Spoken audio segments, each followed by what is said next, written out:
मैं doctor Radha Mohan Singh, associate professor, department of commerce, GB college Ramgarh Kaimur में कार्यरत हूँ।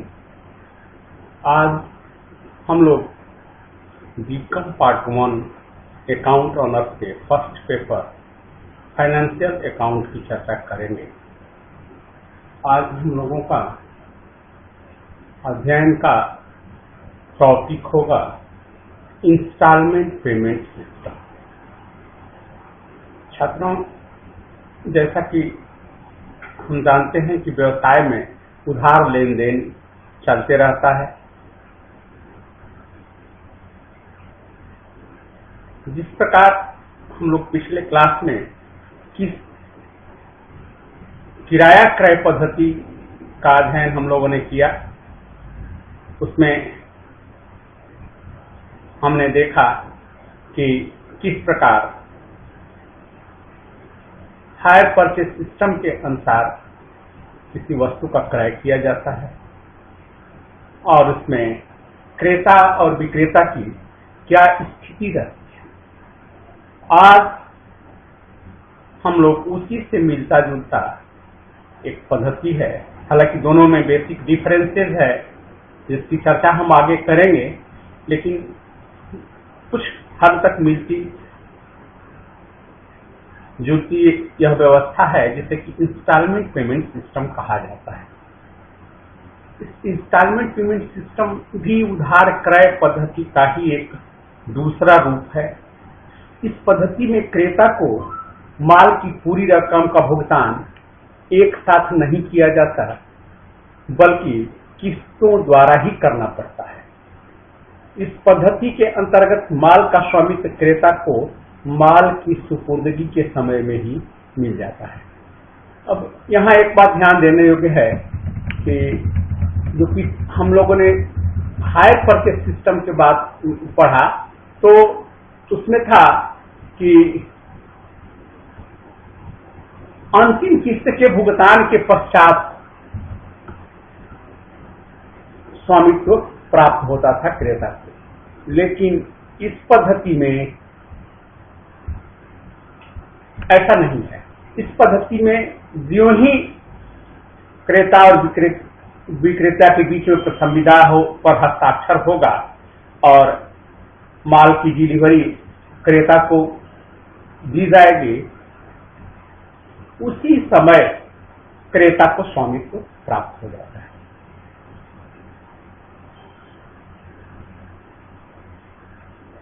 अर्थात दूसरे शब्दों में हम कह सकते हैं कि इस पद्धति के अंतर्गत माल का स्वामित्व क्रेता को माल की सुपुर्दगी के साथ ही हस्तांतरित हो जाता है। कुछ प्रसिद्ध विद्वानों द्वारा इसकी परिभाषा दी गई है, जिसमें हम कुछ विद्वानों की परिभाषा का अध्ययन करेंगे, यहाँ चर्चा भी करेंगे। कार्टर के अनुसार किस्त भुगतान पद्धति के अंतर्गत माल का स्वामित्व तुरंत क्रेता को हस्तांतरित हो जाता है, अथवा माल पर उसका वास्तविक स्वामित्व हो जाता है। यद्यपि उसे उस पर भुगतान कई वर्षों में करना पड़ता है। अगर क्रेता द्वारा किसी किस्त का भुगतान नहीं किया जाता तो विक्रेता माल को वापस नहीं ले सकता, वह केवल बकाया रकम के लिए दावा कर सकता है। अब यहाँ हम देख रहे हैं कि जो पिछले चैप्टर का हमने अध्ययन किया, उसमें था कि अंतिम किस्त के भुगतान पर ही स्वामित्व होता था, लेकिन यहाँ ज्यों ही कार्टर महोदय कह रहे हैं कि ज्यों ही वस्तु क्रेता के पास आती है तो तुरंत स्वामित्व हस्तांतरित हो जाता है उसके पास। भले ही कई वर्षों का मतलब है कि क्योंकि किस्तों में भुगतान करना है तो वह किस्त चाहे तिमाही हो, छमाही हो या वार्षिक हो, तो उसके लिए कुछ समय रहता है, क्योंकि यह सिस्टम बना ही है उसी के लिए कि जिसके पास बड़ी पूंजी न हो वह भी थोड़ा थोड़ा भुगतान करके किसी बड़ी संपत्ति को अपने पास अपने उपयोग में लावे। तो ये तो हो गया कार्टर का कहना है। अब हम बात करेंगे जे.आर. Butterly boy. तो जे.आर. बटली बॉय के अनुसार किस्त भुगतान पद्धति के अंतर्गत माल क्रय किए जाने में माल क्रेता की संपत्ति उसी समय हो जाती है जबकि उसे माल की सुपुर्दगी मिलती है। इन्होंने भी लगभग वही बात कहा कि भाई क्रेता को सुपुर्दगी उसी समय मिल जाएगी जब माल का स्वामित्व हस्तांतरित होगा। इन विद्वानों की परिभाषाओं के अध्ययन के पश्चात हम कह सकते हैं कि किस्त भुगतान पद्धति द्वारा बिक्री का अनुबंध एक ऐसा ठहराव है जिसके अंतर्गत क्रय मूल्य का भुगतान किस्तों की निर्धारित संख्या में निश्चित समयावधि के बाद किया जाता है। अर्थात एक निश्चित समय अवधि रहती है, 1 साल, 2 साल, 3 साल, 5 साल, जो भी रहे, तो उसके अनुसार किया जाता है। जैसे ही क्रेता बिक्री अनुबंध पर हस्ताक्षर करता है और प्रथम किस्त का भुगतान करता है, वैसे ही तुरंत माल का अधिकार एवं स्वामित्व विक्रेता से क्रेता पर हस्तांतरित हो जाता है। विक्रेता सिर्फ क्रेता द्वारा ससमय किस्त भुगतान का दावा कर सकता है। अब इस बात को हम समझने का प्रयास करेंगे कि ससमय किस्त भुगतान क्या है। तो इसमें कहता है कि जैसे किराया क्रय पद्धति में है कि अंतिम अगर किस्त के भुगतान में कोई त्रुटि होती है तो विक्रेता पूरी रकम के लिए दावा कर सकता है या माल को वापस ले सकता है। लेकिन यहां वह बात नहीं है। यहां है कि नहीं, स्वामित्व तो क्रेता के पास हो जाएगा प्रसंविदा के समय ही। हाँ, विक्रेता अगर जब किस्त में त्रुटि होती है तो जितनी बकाया किस्तें हैं उनके लिए विक्रेता द्वारा दावा किया जा सकता है। अब इंस्टॉलमेंट सिस्टम के अध्ययन के पश्चात इसकी डिफिनेशन को देखने के बाद हम इसकी विशेषताओं की चर्चा करेंगे। तो अब characteristics of instalment payment system. किस्त भुगतान पद्धति की निम्नांकित विशेषताएं हैं। पहला, माल की उधार बिक्री का। इस प्रथा के अनुसार माल की बिक्री तो होती है और उसकी सुपुर्दगी क्रेता को दी जाती है, परंतु इसका पूर्ण भुगतान बिक्री के समय नहीं होता है, इसलिए यह उधार बिक्री कहलाती है। ऐसा हो सकता है कि सुपुर्दगी के समय में कुछ राशि क्रेता द्वारा विक्रेता को दे दी जाए, लेकिन कुछ बकाया रहेगा, तभी यह स्थिति आती है इंस्टॉलमेंट पेमेंट। क्योंकि किस्तों में भुगतान होना है, इसका नाम ही है इंस्टॉलमेंट पेमेंट अर्थात किस्त भुगतान। तो किस्तों में भुगतान होना है तो स्वाभाविक है कि यह उधार बिक्री है। दूसरा, भुगतान किस्तों में होना। वही जो अभी चर्चा हम लोगों ने किया कि इस प्रणाली में क्रेता को यह सुविधा रहती है कि उसे माल की कीमत किस्तों में भुगतान करनी पड़ती है। किस्तों की राशि तथा इसके भुगतान क्रेता और विक्रेता के आपसी ठहराव द्वारा तय किया जाता है। अर्थात वे लोग आपस में तय कर लेते हैं कि कितनी किस्तें दी जाएंगी, कितनी किस्तें बांधी जाए और समय का अंतराल क्या होगा। तो वो उनके आपसी समझौते के द्वारा तय हो जाता है। इसकी तीसरी विशेषता है स्वामित्व का हस्तांतरण। क्रेता को बिक्री प्रसंविदा के पश्चात ही माल का स्वामित्व प्राप्त हो जाता है, चाहे उसने कीमत का भुगतान किया हो अथवा नहीं। तो इसकी तीसरी विशेषता हो गई स्वामित्व का हस्तांतरण तुरंत होना। चौथी विशेषता है कि तीसरे पक्ष का अधिकार। यदि वह वस्तु क्रेता द्वारा बिक्री कर दी जाती है अथवा गिरवी रख दी जाती है तो इस पर संबंधित यह तीसरा पक्षकार उस वस्तु पर श्रेष्ठ स्वत्वाधिकार पा लेता है। अब इसे समझने की आवश्यकता है हम लोगों को। जैसा कि हम लोग हायर परचेज सिस्टम में हम लोगों ने देखा था कि अंतिम किस्त के बाद ही स्वामित्व का हस्तांतरण होता है। यदि उसके अभी किस्तें देनी बाकी हैं और बीच में क्रेता द्वारा वस्तु की बिक्री कर दी जाती है या गिरवी रख दी जाती है तो जो तीसरा पक्षकार है उसे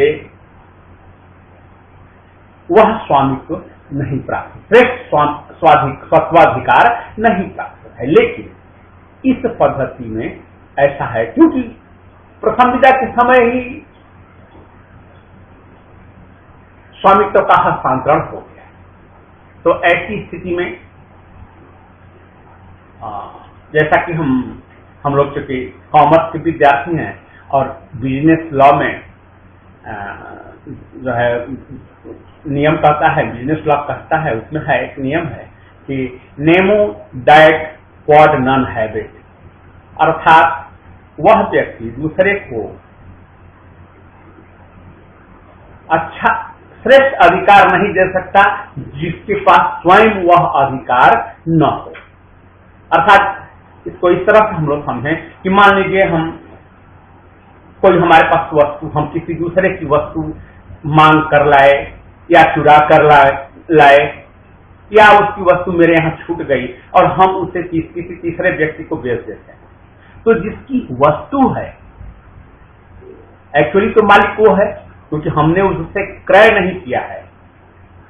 तो ऐसी स्थिति में वह उस वस्तु का जो स्वामी है वह क्लेम करेगा और मान लीजिए माल पकड़ा गया जो तीसरा पक्षकार है उसके यहाँ, तो तीसरा पक्षकार यह नहीं कह सकता है कि नहीं हम इनसे ठीक है इनसे लिए हैं, लेकिन यह कहा जाता है कि जिससे भी आप माल खरीद रहे हो तो आप यह जानिए कि वास्तव में वह उसका है कि नहीं, अर्थात उसे श्रेष्ठ स्वत्वाधिकार है कि नहीं माल का। तो यही छात्रों स्वत्वाधिकार कहा जाता है। तो इसमें है कि चूंकि प्रथमिदा के समय ही वह उसको स्वामित्व का हस्तांतरण हो गया, तो ऐसी स्थिति में वह चाहे उसे भले ही किस्तों का उसने भुगतान न किया हो, लेकिन चाहे तो उसे गिरवी रख सकता है, चाहे तो उसे दे सकता है। हाँ, लेकिन इतना ध्यान रखना है कि विक्रेता को के अंतिम किस्त तक नियमित भुगतान करते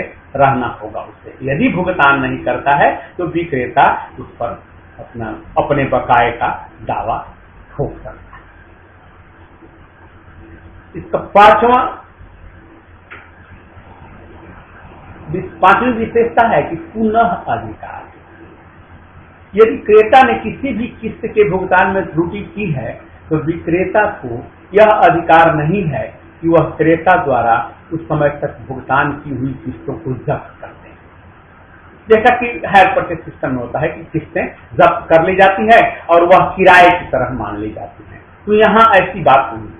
यहाँ है कि वो उसको यह अधिकार नहीं है कि वो किस्तों को जब्त कर ले और वस्तु को अपने अधिकार में ले ले। वह पूरे मूल्यों में से भुगतान की गई राशि को छोड़कर शेष राशि के लिए ही दावा करने का अधिकार है। तो बिल्कुल क्लियर है, हम समझते हैं कि इसको आप समझ रहे हैं, इसको अलग से समझाने की आवश्यकता नहीं है, लेकिन फिर भी इसको इस रूप में हम लोग समझें कि अगर कोई त्रुटि होता है क्रेता के द्वारा तो ऐसी स्थिति में विक्रेता माल को जब्त न करके सिर्फ जो बकाया किस्त की राशि है उसके लिए दावा कर सकता है, चाहे वो मुकदमा करे चाहे वो मांग करे, जैसे वह उतना ही उसको अधिकार है।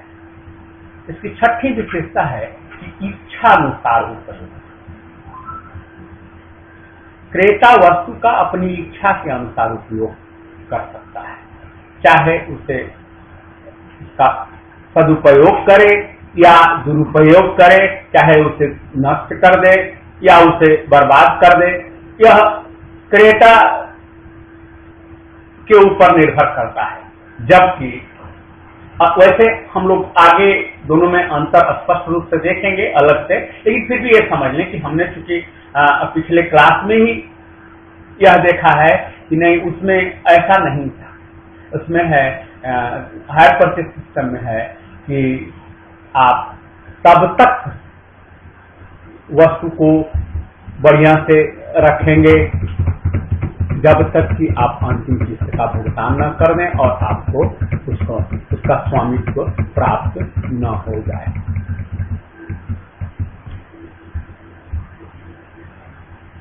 छात्रों, अब हम चर्चा करेंगे difference between hire purchase system and instalment payment system.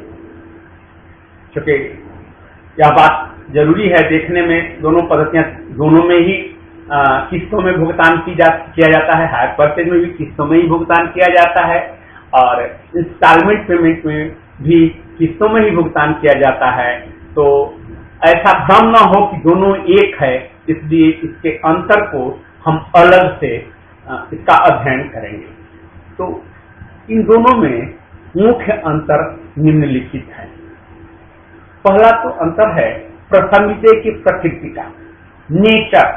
दोनों का नेचर अलग अलग है। प्रथमिदा का जो नेचर है वह अलग है, क्योंकि हायर परचेज सिस्टम की प्रकृति एक किराया प्रथमिदा की तरह है। यद्यपि यह अंतिम किस्त के भुगतान के बाद बिक्री हो जाता है।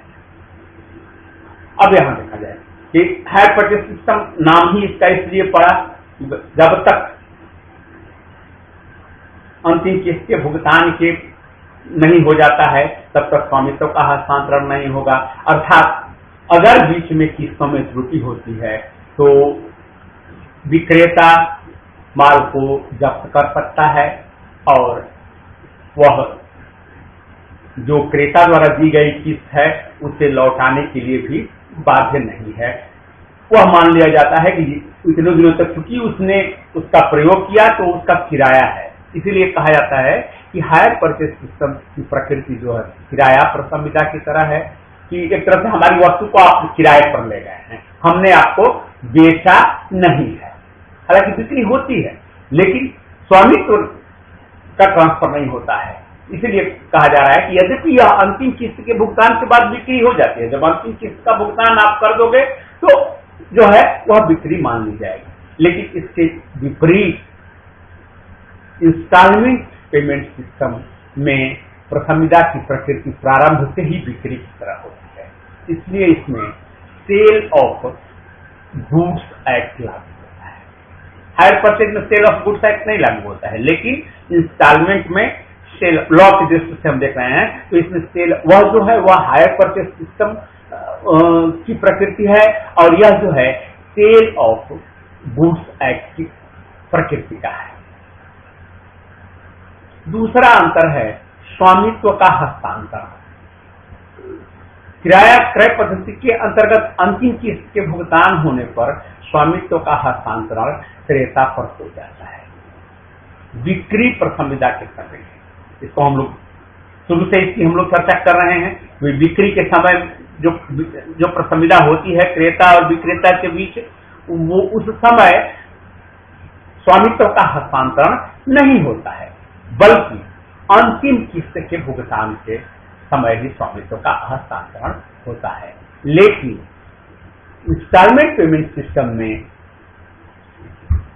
बिक्री के समय या विक्रय प्रथमिदा के समय ही स्वामित्व का हस्तांतरण हो जाता है। तो यह इसका दूसरा अंतर हुआ। तीसरा अंतर माल की वापसी। किराया क्रय पद्धति में क्रेता द्वारा किस्त के भुगतान नहीं किए जाने पर कुछ विशेष परिस्थितियों में माल वापस लेने का अधिकार होता है विक्रेता को। चलिए, अर्थात विक्रेता उस माल को वापस क्रेता से ले सकता है।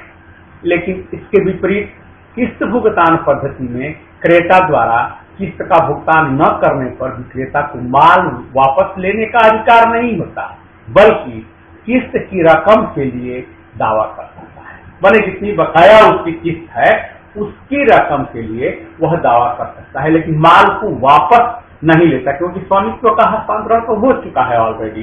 अब उनको जितना उनका बकाया है, जितनी किस्तें बाकी हैं, उतनी किस्तों को प्राप्त करने के अधिकारी हैं। इसका चौथा अंतर है कि श्रेष्ठ स्वत्वाधिकार अर्थात गुड टाइटल।